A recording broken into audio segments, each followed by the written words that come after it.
dédié aujourd'hui aux signaux macroéconomiques. Donc, j'ai partagé mon écran. On va se présenter rapidement, hein. Donc, je suis Benoît Clouet, je suis directeur du programme Prospective Industrie. Et donc, je suis avec Raphaël. Bonjour à toutes et à tous, moi c'est Raphaël Sanchez, je suis chef de projet à Prospective Industrie et notamment en charge de la collecte des informations.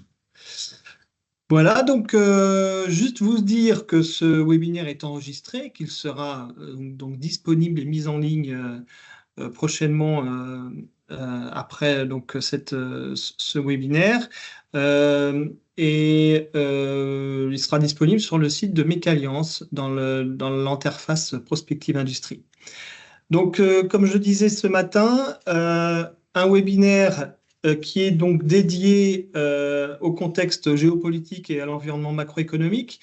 Ce sont des signaux, pour ceux qui étaient dans les rencontres prospectives de ces derniers mois, des signaux qu'on a déjà présentés lors des rencontres prospectives. J'y reviendrai juste après. Donc, on va vous présenter le programme Prospective Industrie rapidement.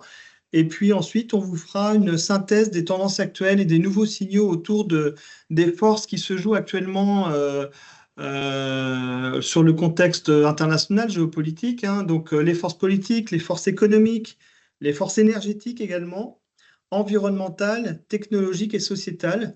L'idée derrière est de voir un petit peu comment tout cela peut impacter vos entreprises et puis plus généralement vos relations d'affaires. Donc, on se donne globalement 3 quarts d'heure. Et puis, à la fin, on vous proposera un temps d'échange, si vous le souhaitez, et un temps de questions hein, autour de scénarios possibles, autour des signaux qu'on va vous présenter. Alors, d'abord, présentation du programme rapidement. Donc, Prospective Industrie est un programme déployé par Mécalliance, qui est la bannière commune aux industries mécaniques. Donc, nous couvrons le territoire national avec un certain nombre d'actions, notamment des rencontres prospectives un petit peu partout en France. J'y reviendrai juste après. Pour autant, c'est un programme qu'on anime déjà depuis un certain temps et qui existe déjà depuis un certain temps. Vous pouvez voir ici que le programme Prospective, au moins dans ses premières moutures, a été lancé en 2007 en Pays de la Loire. Alors pour nous, qu'est-ce que c'est la prospective? C'est une démarche, on vous a donné ici, on vous met un peu de verbatim des industriels qui nous suivent déjà depuis un certain temps. Donc l'idée derrière, c'est d'anticiper collectivement pour nourrir la stratégie, acquérir une vision globale. Alors on n'est pas des Madame Irma, hein, donc on ne peut pas prédire l'avenir. Pour autant, on peut essayer d'identifier et d'explorer les changements qui sont en cours et comment ils peuvent avoir un impact demain pour vos entreprises en termes d'opportunités, en termes de menaces, etc. Et donc, derrière, c'est vraiment cette notion d'acquérir le quart d'heure d'avance. On ne se projette pas forcément à 30 ans. Notre cible, et les industriels que vous êtes le savez bien, notre cible sont les PME. Donc, on est bien dans une prospective, on va dire, court, moyen terme.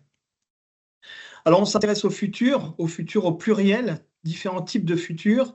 Non pas que les tendances qui sont les futurs projetés, c'est-à-dire on regarde ce qui se passe au présent et on voit à partir du présent comment on peut déterminer l'avenir, mais aussi on s'intéresse à tout type de futur, qu'il soit plausible, probable, mais aussi parfois possible ou impossible, absurde ou préférable. Voilà. Et on voit bien ces dernières années qu'un certain nombre d'événements extérieurs nous ont permis de démontrer que des futurs qui nous semblaient impossibles ont pourtant eu lieu. Voilà.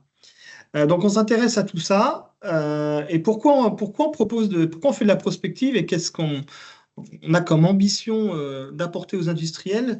Eh bien, l'idée, c'est de pouvoir vous apporter ces signaux précoces qui viennent vous heurter au quotidien dans vos organisations, d'identifier les changements en cours qui se vivent, et puis vous accompagner à l'adaptation à ces changements en explorant donc ces futurs possibles, qu'ils soient souhaitables, non souhaitables, réduire l'incertitude, vous sensibiliser à cette démarche prospective. Et puis, bien sûr, l'idée, et c'est vraiment l'ADN de nos rencontres prospectives qui ont lieu dans différentes régions de France, c'est de pouvoir vous faire vous rencontrer et débattre autour de ces signaux à travers le réseau et le partage. Alors, on essaye d'avoir une vision un petit peu 360 degrés hein, autour de cette démarche prospective. Donc aujourd'hui, on va plutôt aborder l'économie mondiale, la géopolitique, mais les prochains webinaires, donc il y en aura un la semaine prochaine également et un dans 15 jours, abordent aussi d'autres sujets qui sont plutôt liés à la stratégie d'entreprise, aux relations d'affaires, aux dimensions humaines et managériales dans l'entreprise. Donc on essaye vraiment de couvrir l'ensemble du spectre d'une PME industrielle et de tout ce qui peut la préoccuper au quotidien. Alors, je vous le disais, on fonctionne un petit peu en entonnoir, donc environnement global, macroéconomique, ce qui se joue à l'échelle mondiale, internationale ou à l'échelle des pays, les systèmes relationnels dans l'entreprise, et puis le cœur même de l'entreprise et les dimensions humaines, avec dans l'ambition de remettre en lumière des paradoxes, des tendances de fond, voir ce qui bouge, les changements en cours, et puis bien sûr vous alerter aussi sur ce qui arrive, et puis essayer de travailler ensemble les signaux faibles, ce qui est sur la ligne d'horizon et qu'on ne peut pas encore vérifier, mais qui pourtant est déjà là. Alors la démarche, la méthode, elle est relativement simple, hein. On est tous les deux dans cette phase amont de collecte de signaux faibles, et pas que faibles, hein. Parfois, un signal faible peut vite se transformer en lame de fond ou signal fort. Donc on a un travail vraiment de collecte de ces signaux par un système de veille, un système d'interview auprès de vous, industriels, mais aussi d'experts dans tous les domaines. Les rencontres prospectives à raison de 9 à 10 par an, un petit peu partout sur le territoire national, et puis aussi une offre de contenus digitaux, et j'y viens immédiatement à travers notre site qui est donc en bas à droite, hein, sur le site de Mécalliance, sur la rubrique Prospective Industrie, où on propose à la fois des contenus ouverts sur le site, et donc vous pouvez le voir ici, hein, un certain nombre de dossiers de fonds. Les derniers en date sont sur la mutation des métiers actuellement et puis l'adaptation au changement climatique, qui sont deux dossiers qui sont sortis cette année et que je vous invite à aller lire. Et puis pour les adhérents des syndicats de la FIM et les ressortissants du CETIM, la possibilité d'avoir accès à une interface privative à travers ici les connexions, vos logins mots de passe FIM ou CETIM, qui vous donne accès à ce qu'on appelle les fiches signaux, qui sont un certain nombre de fiches rassemblées autour de grandes thématiques, qui sont les thématiques qu'on traite en prospective, hein, donc économie mondiale, entreprise et développement, et aussi par typologie, méga tendance, signal faible, grille de lecture stratégique, etc. Et donc vous pouvez retrouver aussi, avoir une entrée par les thèmes que vous préférez suivre, hein, que ce soit les BRICS, l'Europe, la mondialisation, le changement climatique, etc. Donc on vous invite à aller découvrir ça. Chaque fiche est structurée de la même manière. D'abord, on pose les enjeux et le contexte, et puis ensuite, on vous donne les impacts potentiels autour de ce sujet, les signaux captés sur ce sujet, comme ici par exemple l'ambition de la Chine de devenir une civilisation écologique. On pose aussi des hypothèses, des scénarios, et puis on vous donne aussi un certain nombre de sources pour aller plus loin. Donc vraiment, on vous invite à aller découvrir ce site et notamment cette interface privative. C'est vraiment destiné aux dirigeants industriels et c'est relativement synthétique. Chaque fiche a été construite de manière à ce que vous puissiez la lire en moins de 5 minutes. Donc franchement, allez-y, c'est fait pour ça. Les prochains webinaires, donc je vous le disais, mercredi de la semaine prochaine, on abordera les stratégies et dynamiques de développement des entreprises. Donc on descend d'un cran dans les différentes strates. Et puis dans 15 jours, même heure, les dimensions humaines et managériales de l'entreprise avec les mutations sociétales, les problématiques d'innovation managériale, de problématiques de nouvelles pratiques RH, l'apprentissage, la formation, etc. Voilà. Donc rendez-vous dans une semaine et dans 15 jours. Nous avons également des rencontres prospectives à venir. Le 20 juin, ce sera en Auvergne-Rhône-Alpes à Lyon. Le 25 juin en Bretagne à Loudéac, avec la possibilité l'après-midi de visiter le Vélodrome de Bretagne. Et puis enfin, le 2 juillet en Île-de-France, à Tremblay en France. Donc voilà, donc si vous êtes dans ces régions ou si vous avez l'opportunité de venir, vous serez les bienvenus. On pourra vous renvoyer les liens d'inscription si vous le souhaitez. Et puis après, une autre tournée de rencontres aussi prévue à l'automne. Voilà, on va démarrer. Donc sur le contexte géopolitique, et je laisse d'abord la parole à Raphaël qui va vous parler des limites et frontières d'un avenir prospère. Oui, voilà, on voulait traiter de ce sujet en introduction de cette question d'environnement macroéconomique, géopolitique, pour prendre un petit temps de recul sur les limites et frontières d'un avenir prospère, parce que effectivement, quand on fait de la prospective, l'objectif, c'est se projeter dans l'avenir, et on voit que de plus en plus de cadres émergent sur les questions d'encadrement, voilà, d'activités prospères, pérennes et durables. Alors, il y a pas mal depuis quelques années des nouveaux concepts de limites dans lesquelles peuvent se dessiner un avenir durable. Alors, on parle souvent de théorie des limites, c'est-à-dire des limites dans lesquelles on doit rester à l'intérieur, les sociétés doivent rester à l'intérieur de ces limites pour pouvoir espérer justement un avenir durable et prospère. Alors, dès 2009, le premier concept de limite qui a été mis en place, c'est plutôt le concept des limites planétaires euh, où là, ça désigne un peu les différents seuils, les seuils environnementaux que justement l'humanité ne devrait pas dépasser pour préserver une stabilité du système Terre. Donc ces limites-là, c'est d'aller un peu plus loin que seulement les questions de changement climatique et de décarbonation. On voit que la décarbonation, c'est seulement une des 9 limites qui est mise en avant, avec d'autres problématiques pour lesquelles les entreprises doivent aussi prendre en compte. On parle de changement dans les cycles de l'eau, le changement dans l'usage des sols, les perturbations aussi des cycles biochimiques, l'acidification des océans. Tout ça sont également d'autres limites, en plus de celles du changement climatique et des questions euh, uniquement de décarbonation et de CO2 auxquelles doivent s'adresser les entreprises. Alors, cette première limite, la limite, on va dire, planétaire, pour un rappel, on voit aujourd'hui qu'il y a plus de six limites qui ont été dépassées. Donc, on voit déjà qu'on arrive sur des cadres d'un avenir qui commence à être compromis. Et on voit aussi une deuxième limite qui s'est instaurée en 2012, qui s'appelle le plancher social, le plancher social, c'est la base mise en corrélation avec les limites planétaires de la slide d'avant. Ça a émergé le concept de l'économie du donut et l'économie régénérative. Si on parle de ça, c'est qu'on a eu un signal là fin octobre 2024, qui est la publication de la dernière norme AFNOR, donnant justement les lignes directrices pour concevoir des modèles d'affaires relevant de l'économie régénérative. L'économie régénérative, pour faire simple, c'est une économie les entreprises régénératives, c'est une entreprise qui se situe, comme vous voyez sur ce schéma, à l'intérieur d'à la fois qui respecte les limites planétaires, sans les dépasser, et en même temps qui sont au-dessus du plancher social. Et on voit que entre ces deux parties-là, l'économie régénérative est possible. Ça, c'était des choses un peu plus classiques. On voit que justement en 2024-2025, suite au changement actuel, il y a des nouvelles limites et des nouvelles dimensions que l'on peut intégrer sur ces questions de limites, avec une première qu'on voulait partager sur la question des frontières technologiques. On voit qu'aujourd'hui, il y a de plus en plus de frontières floues entre l'utilisation sûre ou dangereuse des technologies pour l'humanité, dans le cadre, en plus, dans un contexte où il y a un développement accéléré et une adoption rapide des nouvelles technologies. Alors, on a les premiers signaux sur justement l'impact du numérique sur les capacités cognitives des personnes. On voit aussi l'utilisation des technologies sur l'utilisation de la robotique armée. On voit une augmentation de tout ce qui est risque cyber, des risques de cybersécurité qui sont en forte augmentation et dont les PME industrielles deviennent les premières cibles en termes d'attaque et de vulnérabilité des hackers. Donc ça, c'est vraiment aussi une tension à prendre en compte de plus en plus forte. On voit aussi en 2024, fin 2023, les premières expériences de géo-ingénierie, c'est-à-dire une manipulation du climat par la technologie.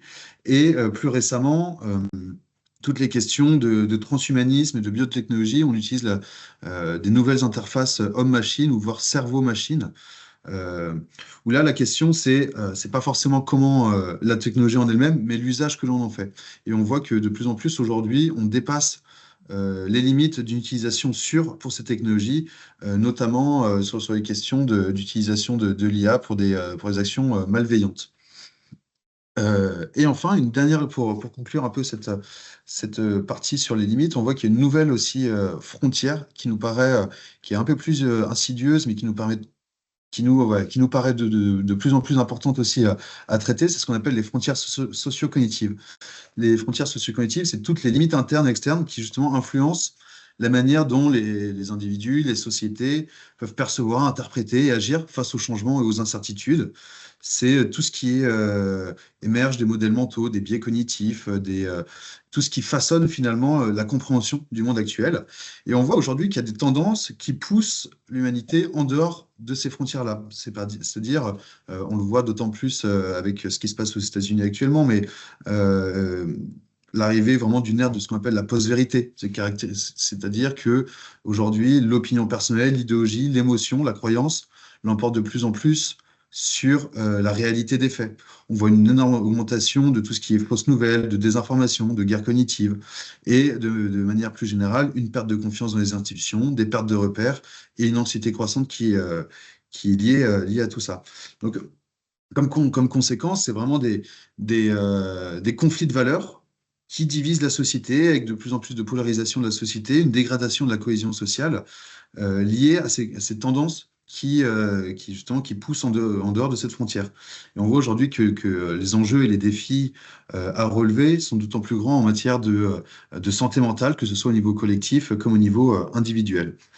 Donc, pour résumer un peu cette introduction, c'est que au-delà des risques qui émergent liés au dépassement des frontières de cet avenir durable, il y a quand même un espace, une économie à venir qui se situe à l'intérieur de ces limites. Donc ces limites planétaires, les limites technologiques, le plancher social, les frontières socio-cognitives, qui font que, il y a quand même un espace de création de valeur qui est durable et prospère à l'intérieur de ces limites. Et comme tout cadre de développement, c'est important. Ça nous paraissait important de vous partager ces signaux-là en préambule de la présentation. Alors, on va regarder maintenant ce qui se joue actuellement au niveau du commerce international et des chaînes de valeur. Et ce qui nous a semblé intéressant, c'est de parler de perte de confiance, voire même de défiance vis-à-vis de ce qui se joue à l'échelle internationale. Premier point, des soupçons entre blocs qui sont de plus en plus visibles et une érosion de la confiance qui se vit. On voit bien aujourd'hui dans l'actualité quotidienne, on voit bien à quel point cela se joue actuellement à l'échelle mondiale. On vous a juste mis quelques exemples là pour illustrer ça. Des soupçons, d'une part, sur la possibilité américaine de désactiver les F-35. Hein, je pense que vous avez tous eu cette information récemment. Donc, possibilité pour les Américains de désactiver des F-35, y compris auprès de leurs alliés de l'OTAN. Autre information qui vient illustrer cette érosion de la confiance, voire même cette défiance, hein, c'est Intel qui a été soupçonné d'intégrer des vulnérabilités volontairement dans ses puces pour espionner les infrastructures critiques mondiales. Et puis, des enquêtes qui ont été ouvertes par l'Union européenne qui soupçonnaient aussi des ventes de produits chinois illégaux avec des normes falsifiées et des faux marquages. Donc on voit bien qu'il y a, et puis bah, on pourrait continuer comme ça, hein, mais on voit bien qu'il y a aujourd'hui beaucoup de défiance vis-à-vis de l'environnement, on va dire, à l'échelle mondiale. Et puis aussi des difficultés de traçabilité qui se vivent aujourd'hui dans plusieurs secteurs, avec l'importation suspecte de biocarburants au niveau européen, l'incapacité aussi des industriels, beaucoup d'entre vous ont partagé ça, incapacité à tracer la provenance de leurs métaux, avec derrière des reconfigurations des chaînes d'approvisionnement, notamment depuis le bannissement de l'acier russe et la non-disponibilité de l'acier ukrainien. Des difficultés de traçabilité, notamment sur des produits qui viennent d'Inde, du Moyen-Orient, de Turquie, avec l'impossibilité ou la difficulté à obtenir des certificats d'origine. Et puis quand on parle de certificats, aussi des entreprises qui font elles-mêmes les contrôles et non les institutions étatiques. Donc derrière, la notion de confiance qui peut aussi, là encore, s'éroder. Et puis une question, si la mondialisation était devenue une arme ou était en train de devenir elle-même une arme, on vous donne juste un exemple qui date de l'année dernière, hein, les fameux beepers piégés du Hezbollah. Ce qui est intéressant de voir, c'est que derrière, c'est bien la mondialisation qui était en place. Donc c'est bien un signal qui marque ce passage dans la nouvelle ère de la défiance, hein, avec des milliers d'appareils électroniques qui étaient piégés, hein, vous le savez. Derrière, ce qui est intéressant, c'est de voir que il y avait donc plusieurs entreprises israéliennes qui avaient été créées spécialisées dans la fabrication de matériel de télécommunication. Ces entreprises créées étaient basées en Hongrie, qui a donc signé un contrat de sous-traitance pour produire ces appareils pour le compte d'une société taïwanaise. Donc on voit bien que les chaînes d'approvisionnement pour ce genre de choses sont complexes et de plus en plus vulnérables aux ingérences. Et puis, bien sûr, utiliser la mondialisation comme arme économique. Évidemment, l'actualité récente avec l'avènement de Trump au pouvoir nous montre bien à quel point ça peut être une arme, notamment sur les annonces de taxes douanières mondiales. Et puis un autre exemple, hein, les panneaux solaires importés par les États-Unis qui viennent essentiellement d'Asie du Sud-Est et Washington qui donc soupçonne et affirme même que les fabricants chinois y ont installé leurs usines pour contourner les surtaxes douanières américaines. Donc une question derrière, et si demain chaque produit importé était potentiellement suspect, et la provenance d'un simple composant devient-elle ou deviendrait-elle une question de sécurité nationale? Ce sont des vraies questions qui se posent actuellement dans les relations internationales. Et donc derrière ça, une des conséquences de cette défiance, c'est bien sûr d'y amener plus de traçabilité, avec derrière un intérêt croissant des clients, des donneurs d'ordre, pour tracer les pièces, qui devient aujourd'hui un véritable facteur de performance, avec toutes les demandes de normes RSE, les labels, le devoir de vigilance, qui sont des sujets qu'on suit beaucoup à la FIM, hein. Donc, avec derrière les enjeux qui sont liés au contexte géopolitique, des enjeux de compliance, donc réglementaire, mais aussi avec la CSRD, le RSE, donc de responsabilité sociétale et d'éthique des partenaires. Une des conséquences, c'est qu'une technologie qui était peut-être un petit peu mise en sommet déjà depuis un certain temps, en tout cas nous, dans les signaux que l'on capte, la blockchain, ça fait déjà un certain temps qu'on n'en entendait plus parler. Et bien aujourd'hui, avec ces enjeux de traçabilité industrielle, je dirais qu'on en entend beaucoup plus parler aujourd'hui et certaines industries aujourd'hui réfléchissent sérieusement à utiliser la blockchain pour garantir cette traçabilité des matériaux dans un contexte international qui n'est pas simple et qui est rempli d'incertitudes. Et puis, derrière ces problématiques de défiance, eh bien, c'est la transparence et donc la réhabilitation de la confiance qui est importante. Et donc, derrière, le risque pour les entreprises de voir se développer une culture de la suspicion entre partenaires qui peut aussi aboutir parfois, et ça, certains d'entre vous l'ont partagé, à une rupture de confiance et à des restrictions dans le partage des technologies, des informations. Voilà, quand on n'a plus la confiance, on n'a plus forcément envie de partager. Alors, peut-être pas des secrets industriels, mais en tout cas des partages d'informations ou partage de partage de collaboration d'informations. Donc, une question derrière ça, comment les échanges internationaux et les chaînes de valeur peuvent-ils évoluer d'ici 2030 dans ce contexte de transformation géopolitique?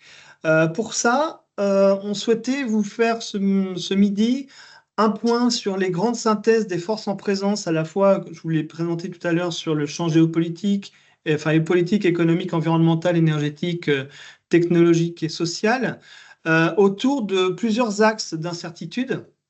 Un axe vertical, vous pouvez le voir à droite, entre soit une intégration économique mondiale, soit une fragmentation des chaînes de valeur. On va voir juste après qu'il y a différentes options autour de ça. Donc, c'est vraiment deux possibilités.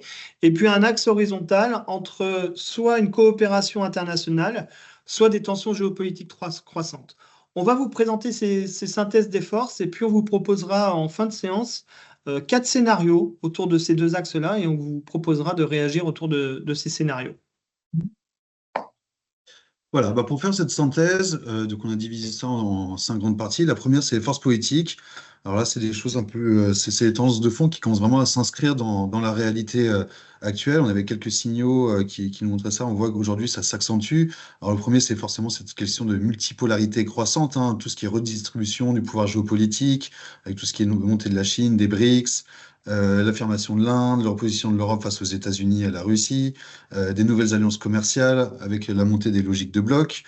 On voit aussi partout dans le monde des politiques de nationalisme et de souveraineté économique qui se mettent en place, avec le renforcement des politiques protectionnistes dans ces pays, avec tout ce qui va être lié aux tarifs douaniers, hein, donc on le voit encore plus avec le contexte actuel, avec des barrières non tarifaires, avec la fragmentation de ces accords commerciaux multilatéraux, une relocalisation des chaînes de valeur. Quand on parlait des signaux de ce qu'on appelle de friendshoring, de reshoring et de nearshoring, on en reviendra un petit peu plus loin sur les forces économiques.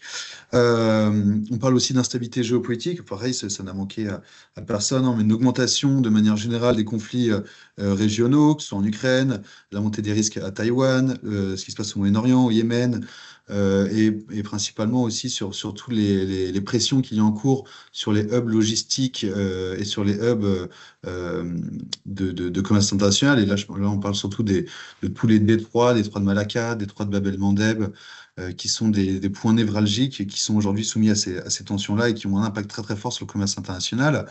Et on voit aussi également, en dernier point, c'est la transformation des cadres réglementaires avec le renforcement des politiques de contrôle des exportations sur les technologies critiques, les ressources rares, et nouvelles réglementations en matière de transparence des chaînes.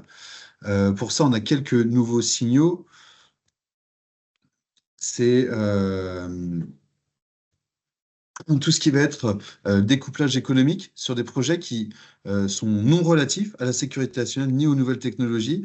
On savait on avait déjà des signaux depuis quelques années qui montraient qu'un découplage économique s'opérait sur les questions plutôt de défense ou d'autres technologies.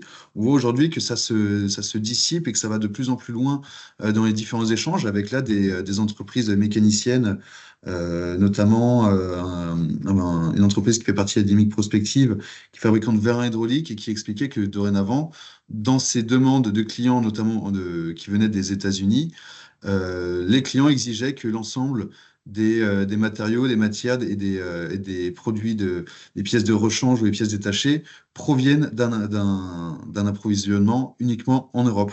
Donc, c'est-à-dire qu'on voit une augmentation aussi de tout ce qui est discrimination sur la provenance des composants dans le commerce international. On voit également le renforcement du contrôle des États sur le commerce international. Là, un signal qui date de décembre 2024, donc il y a 3-4 mois, c'est la nouvelle loi chinoise sur les exportations de biens à double usage. Alors, les biens à double usage, c'est des biens qui peuvent être utilisés à la fois dans le civil et dans le militaire. Ce qui est intéressant comme signal dans cette nouvelle loi, c'est que déjà, il y a une mise à jour des listes des biens à double usage. Donc on voit que cette liste de biens s'étend de plus en plus. C'est-à-dire qu'auparavant, on n'avait que les produits finis, les liens euh, euh, pardon, on avait juste vraiment les produits finis et là on voit que ça s'écarte au matériel de production de ces produits finis. On voit aussi ça va jusqu'aux matières premières, notamment avec le graphite et le germanium qui est dorénavant inclus dans une liste des biens à double usage. Donc on voit que produits, bien pour fabriquer les produits et matières premières de ces produits font partie de cette liste-là qui est de plus en plus coordonnée. Et surtout, cette loi instaure l'installation d'un système automatique et contrôlé par l'État d'attribution de licences d'exportation et d'importation concernant ces produits. C'est-à-dire que c'est dorénavant l'État, via un système automatisé informatique, qui permet l'attribution de permis d'exportation. Et on le voit que la Chine, là récemment, a utilisé cette loi-là justement en contre-offensive des tarifs douaniers de Donald Trump sur l'exportation notamment des métaux rares. Donc, on voit qu'il y a quand même cette question-là qui augmente. Par rapport aux forces économiques, pour continuer un peu dans la même dynamique, ce qu'on y voit, c'est une fragmentation des chaînes d'approvisionnement avec des entreprises qui cherchent à réduire leur dépendance face aux réseaux globaux via la diversification et la régionalisation, avec le développement de chaînes de valeur qui sont un peu plus régionales. De manière économique, on voit une pression inflationniste et des risques de stagflation de plus en plus forts. On voit l'augmentation des régulations vertes et des régulations fiscales avec l'introduction des taxes carbone, des normes environnementales, l'augmentation des obligations vertes, des financements alignés sur les questions ESG. Donc même si aujourd'hui on peut voir qu'il y a un retour en arrière sur les questions on va dire de durabilité, de normes de durabilité. Ça, c'est le cas aux États-Unis et en Europe. C'est pas le cas, par exemple, en Chine, qui a instauré elle-même, c'est une sorte sa CSDS, qui est des normes environnementales en termes de reporting de durabilité, qui est concrètement copié-collé de la CSRD. Donc on voit que même si ici on décélère, il y a d'autres endroits dans le monde qui accélèrent sur ces questions-là. On voit une croissance aussi des nouveaux marchés, des marchés émergents, avec l'extension rapide aussi des classes moyennes, notamment comme l'Inde et le Nigeria, créant de nouvelles opportunités. Juste pour donner un petit chiffre sur les questions de démographie, on voit qu'aujourd'hui, le Nigeria, la perspective de démographique est qu'en 2070, la population nigériane soit égale à celle de la Chine. Donc on voit aussi vraiment un basculement potentiel des marchés utilisateurs, des marchés consommateurs. Et enfin, une digitalisation accrue dans les différentes manières dans le commerce international et dans la logistique. Quelques signaux, quelques nouveaux signaux aussi là-dessus. On voit que lié à la fermeture du marché américain, lié aux taxes, notamment entre la Chine et les États-Unis, on voit que les industriels chinois essaient de plus en plus d'arriver, de s'introduire sur le marché européen, avec justement les industriels des technologies vertes chinoises qui s'implantent de plus en plus en Europe. Hein. Trois exemples, en particulier sur les panneaux solaires, sur l'hydrogène ou encore sur l'éolien. On voit aussi un signal qui nous a semblé assez intéressant, c'est la question de transfert technologique et transfert de propriété intellectuelle. On voit que les relations s'inversent. Auparavant, il y avait les questions de transfert de technologie étaient plutôt des pays occidentaux, des pays industrialisés, vers les pays en voie de développement. Aujourd'hui, on voit que l'UE cherche à mandater justement des entreprises chinoises pour transférer leur technologie sur les questions de batterie, avec cette question de transfert technologique inversé. Et enfin, un signal qui me paraît assez important, on se pose la question, et si on était déjà passé d'une mondialisation low cost et une mondialisation high cost, entre guillemets, avec une augmentation des coûts liés à la mondialisation, avec un exemple qu'un industriel nous expliquait, qu'un cadre finalement chinois ou mexicain, son niveau salaire était supérieur à celui d'un Mexicain. Par rapport aux forces environnementales, je ne vais pas forcément traîner dessus parce qu'on parlait du dépassement des limites planétaires actuelles, comme conséquence que ça pour les entreprises, c'est les catastrophes naturelles croissantes, une augmentation des interruptions logistiques dues aux événements climatiques, ça va être une augmentation aussi des réglementations environnementales et de manière générale une raréfaction des ressources avec des tensions sur les ressources critiques, notamment en eau, en minerais, en métaux, qui sont exacerbées par les tensions géopolitiques actuelles. Sur les forces énergétiques, on voit aussi que depuis quelques années, notamment la guerre en Ukraine, on voit une réorganisation mondiale des flux, notamment avec le bouleversement des approvisionnements gaziers.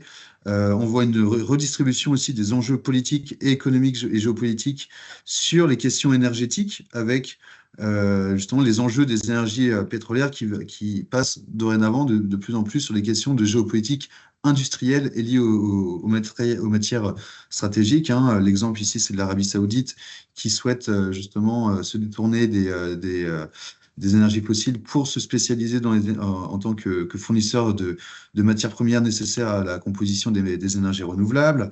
On voit une concurrence et une montée des politiques protectionnistes justement liées à ces questions d'énergie propre, hein, entre les tensions européennes, des États-Unis et de la Chine sur la volonté de dominer ce marché-là, avec plusieurs politiques industrielles comme le l'Inflation Reduction Act aux États-Unis, ou encore cette question de civilisation écologique chinoise. Et enfin, en termes d'électrification des usages, de transition énergétique bas carbone, on voit qu'il y a un développement très fort des énergies renouvelables, du retour du nucléaire, du déploiement de petits réacteurs aussi modulaires, ce qu'on appelle les SMR ou les AMR, comme source d'énergie potentielle pour animer différentes industries, et une interconnexion croissante entre l'industrie, la technologie et le numérique, qui fait qu'il y a des nouveaux acteurs. Quelques signaux rapidement sur cette question-là. On voit là en 2025 que l'énergie solaire il y a un point de bascule qui a été franchi.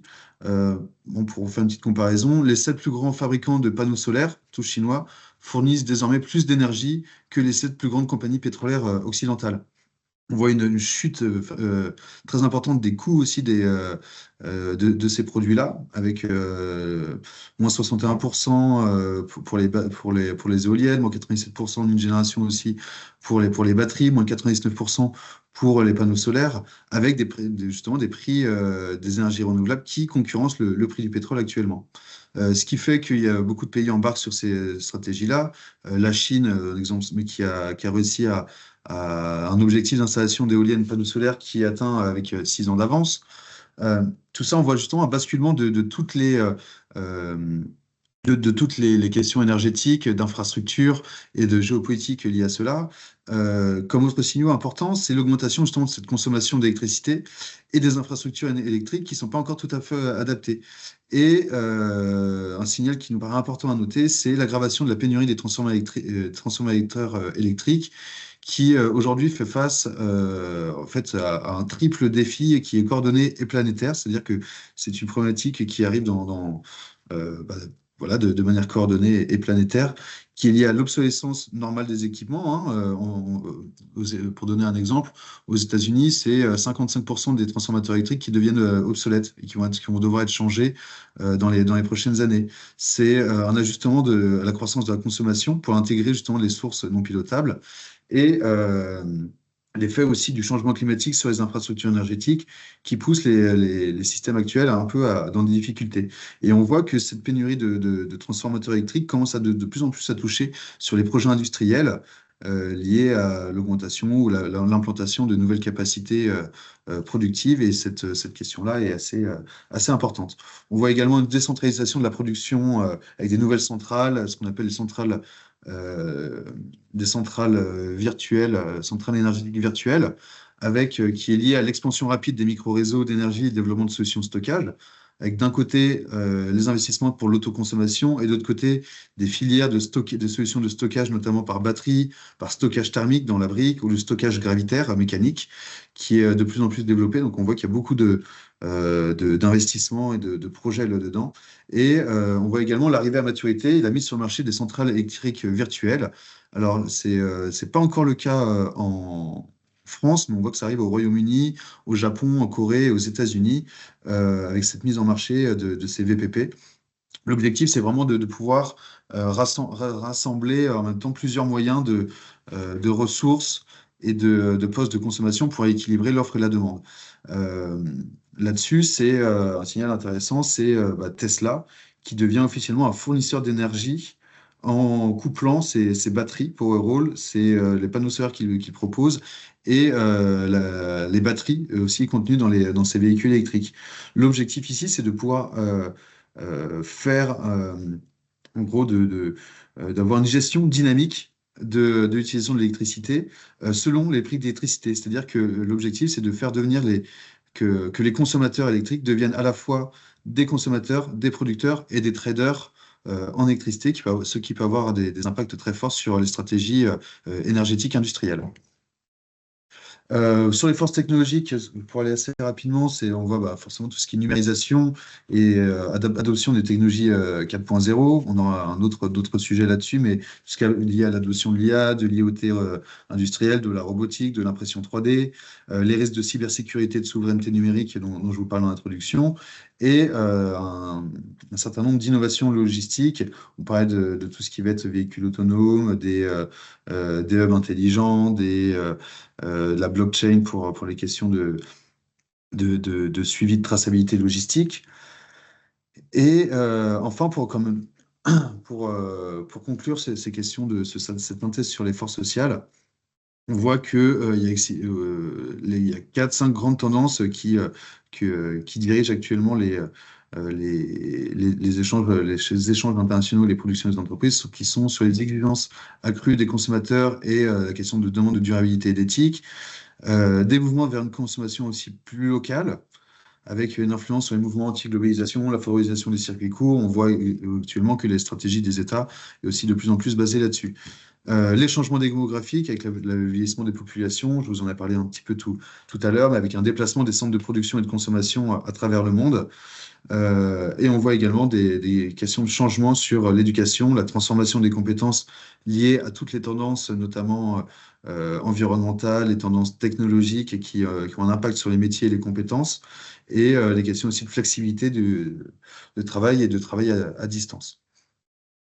Donc, globalement, à travers cette synthèse sur la base de ces forces en présence qui sont voilà, politiques, économiques, environnementales, énergétiques, technologiques, sociales, et des différents degrés d'incertitude liés, liés à cette question de coopération ou de tension internationale ou d'intégration ou de fragmentation des chaînes de valeur, on vous propose 4 scénarios de futurs possibles qu'on a nommé Nouvel âge d'or globalisé, régionalisation résiliente, globalisation sous contrainte et blocage mondial.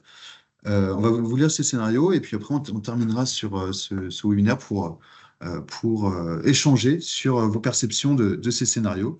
Alors je vous commence par le premier qui est une intégration mondiale et tension géopolitique croissante qu'on a nommé globalisation sous contrainte. Ce scénario, c'est malgré les tensions géopolitiques élevées, la globalisation économique persiste, portée par des intérêts économiques et commerciaux irrépressibles. Les chaînes de valeur restent interconnectées, mais elles sont fragiles et nécessitent une gestion minutieuse pour éviter les ruptures dues aux conflits ou aux politiques protectionnistes intermittentes. Le deuxième scénario que l'on imagine, c'est à la fois l'intersection entre une intégration mondiale et une coopération internationale, donc qu'on a appelé le nouvel âge d'or globalisé. Face aux défis globaux, un cadre international stable émerge, favorisé par des accords multilatéraux renforcés autour du climat et du commerce. Les grandes puissances collaborent pour stimuler la croissance économique et développer des chaînes de valeur globales, durables et résilientes. La digitalisation et les innovations logistiques facilitent les échanges et les chaînes de valeur sont plus interconnectées que jamais grâce à des technologies avancées et des efforts mondiaux pour réduire leur empreinte écologique. Et on n'est pas au pays des bisounours. Un autre scénario, c'est un scénario qui est plus dans la coopération internationale, dans la fragmentation des chaînes de valeur, qu'on a appelé régionalisation résiliente. Ce scénario, c'est les grandes puissances privilégient la coopération sur des bases régionales. L'intégration économique globale est remplacée par des blocs régionaux qui collaborent dans le cadre réglementé, par exemple l'Union européenne renforcée ou l'ASEAN dynamique. Les chaînes de valeur se régionalisent, mais restent stables grâce à des politiques coordonnées. Les flux intercontinentaux se sont réduits à cause de la pression climatique et des préférences locales. Les chaînes de valeur sont régionalisées, favorisant une production de proximité. Et enfin, le quatrième scénario, qui est à la fois autour de tensions géopolitiques croissantes et d'une fragmentation des chaînes de valeur, qu'on a appelé blocage mondial. Les tensions entre grandes puissances dominent l'ordre mondial, les sanctions économiques, les guerres commerciales et les restrictions technologiques fragmentent les chaînes de valeur. Chaque bloc économique, États-Unis, Europe, Chine, privilégie une production interne et des circuits régionaux. Les relations commerciales deviennent imprévisibles, marquées par des interruptions fréquentes et des coûts élevés. Alors, ce qu'on vous propose, et on vous invite à réactiver vos caméras et vos micros, pour ceux qui le souhaitent en tout cas, c'est de vous poser une double question autour de ces 4 scénarios. Quel scénario vous paraît le plus probable? Et enfin, oui, vous pouvez répondre les deux à la fois, hein, mais quel scénario vous paraît le plus souhaitable? Donc, on vous rappelle les 4 scénarios, un nouvel âge d'or globalisé, régionalisation résiliente, globalisation sous contrainte, blocage mondial. Voilà. Donc, quel est le scénario pour vous le plus probable et quel est pour vous le plus souhaitable? Allez, courage à vous, réactivez vos micros et puis n'hésitez pas à réagir. On vous remet pendant ce temps-là la synthèse de ces 4 scénarios. Qui souhaite prendre la parole?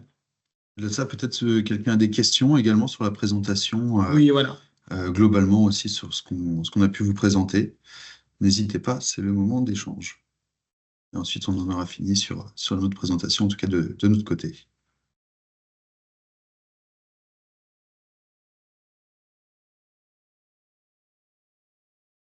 Vous n'êtes pas inspiré par ces scénarios? Si, moi je les trouve très inspirants, très bien encadrés. Merci pour la présentation, très riche, presque trop dense, mais puisqu'il faut se lancer. Donc, oui, l'âge d'or de la globalisation, il semble un peu terminé.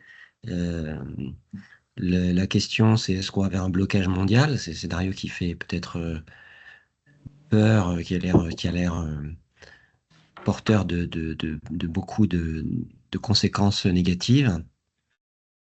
Donc après, est-ce qu'il y a, c'est intéressant les deux alternatives qui sont proposées, la globalisation sous contrainte ou la régionalisation résiliente, qui sont pas tout à fait tirées par les mêmes choses. Voilà ce que je peux dire. J'ai trouvé intéressant ces deux alternatives. Et là, en ce moment, ce qu'on voit, effectivement, c'est peut-être un peu simplifié. On ne voit que la globalisation, qui était un peu jusqu'à hier, et puis, euh, et puis le risque de blocage mondial qui se profile ou qui est déjà engagé. Donc, bien voir qu'il y a D'autres d'autres options. degrés, d'autres nuances ouais, de scénario.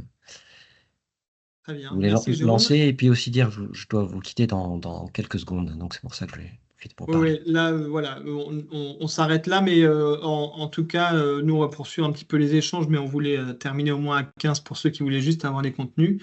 Maintenant, ceux qui veulent poursuivre les échanges, on peut rester encore allez, 10 petites minutes. J'ai cru voir Nadège qui voulait réagir. Nadège, Mhm.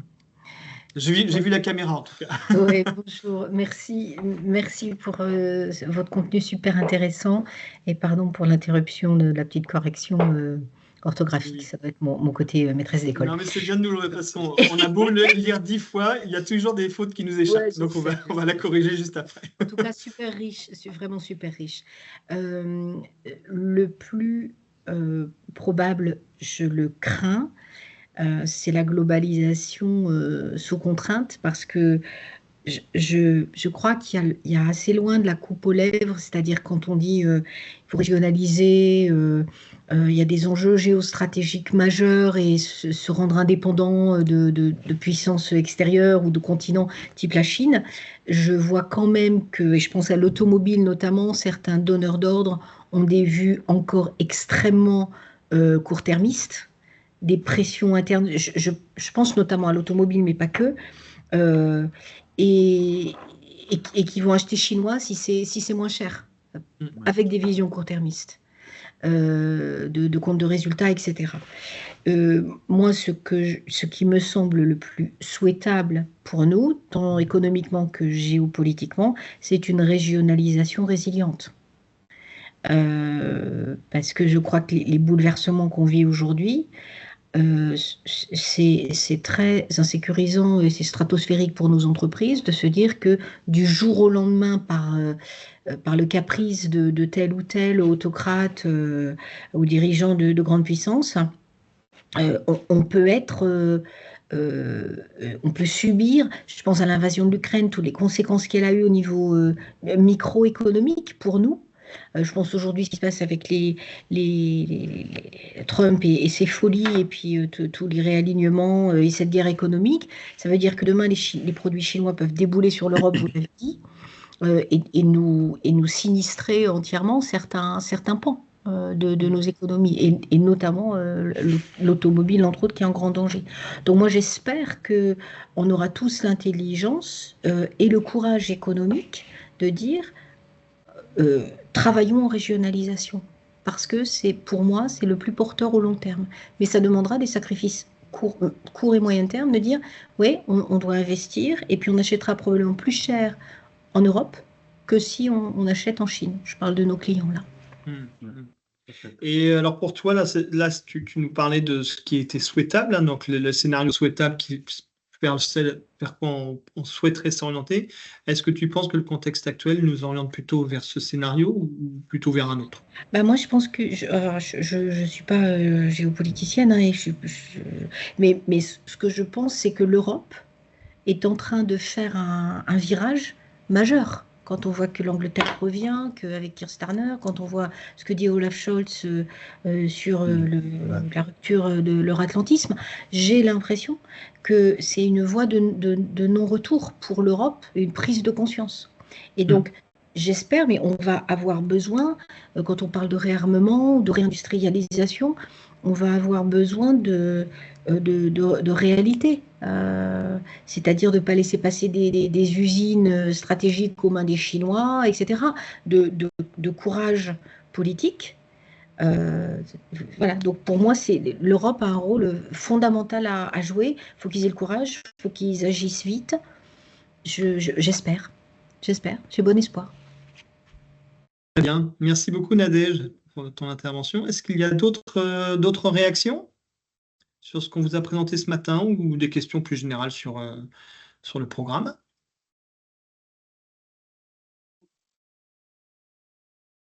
Je vois que Thierry, tu as activé ta caméra. Est-ce que tu avais une réaction? Ouais, je vais activer, mais c'était par rapport à répondre simplement à tes questions. Moi, j'estime plutôt qu'on est sur un blocage mondial. Dans tous les cas, tant que l'Europe ne va pas réagir et s'allier entre pays, on fera des réactions protectionnistes. Donc, je pense que ça va rester. Et je suis aussi d'accord, j'aimerais bien qu'on aille tous vers une régionalisation résiliente. Mais je pense qu'entre les deux, il y a un espace-temps qui est inconnu. Combien de temps on mettra pour tout à fait. faire ça, je ne sais pas. Avec des dégâts, bien évidemment, mais quels seront-ils, je ne sais pas. Donc moi, je suis plutôt sur incertitude de maintenant. On va vers quoi déblocage, c'est sûr. De combien de temps, on ne sait pas. Et tant que l'Europe ne va pas réagir et nous protéger, entre guillemets, la régionalisation ne sera pas possible non plus. Donc, pas très optimiste de mon côté. Sur l'incertitude, juste, je fais un peu de teasing pour le prochain webinaire. On parlera donc dans la semaine prochaine des dynamiques de stratégie, dynamique de développement, et on a tout un sujet autour de l'incertitude et comment y répondre dans un monde complètement incertain. Donc, rendez-vous la semaine prochaine, mais on va faire un peu de stratégie la semaine prochaine autour de ces sujets-là, donc on vous invite à venir. Merci en tout cas, Thierry, pour ton intervention.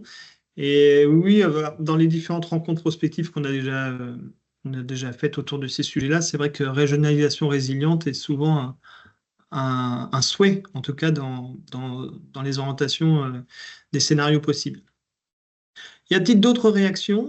Sinon, on peut conclure ce webinaire. Pas d'autres réactions? Merci Manuela pour le petit commentaire. Et puis, donc nous vous donnons rendez-vous semaine prochaine. Donc pareil, hein, vous avez reçu des invitations, donc il vous suffit de vous inscrire. Et puis pour retrouver tous nos sujets, comme je vous le disais, voilà, nous avons mis le site internet, donc Mécalliance, l'onglet prospective, avec derrière une interface aussi privée. Voilà, si vous avez des soucis de connexion, n'hésitez pas à revenir vers nous. On vous a mis aussi nos coordonnées, donc vous pouvez nous contacter et puis voilà, on débloquera les choses si vous avez des problèmes de connexion. Voilà. Merci beaucoup de votre participation et nous vous donnons rendez-vous au plus tôt, disons, semaine prochaine. Merci, bonne journée à vous. Bonne journée, au revoir. Merci.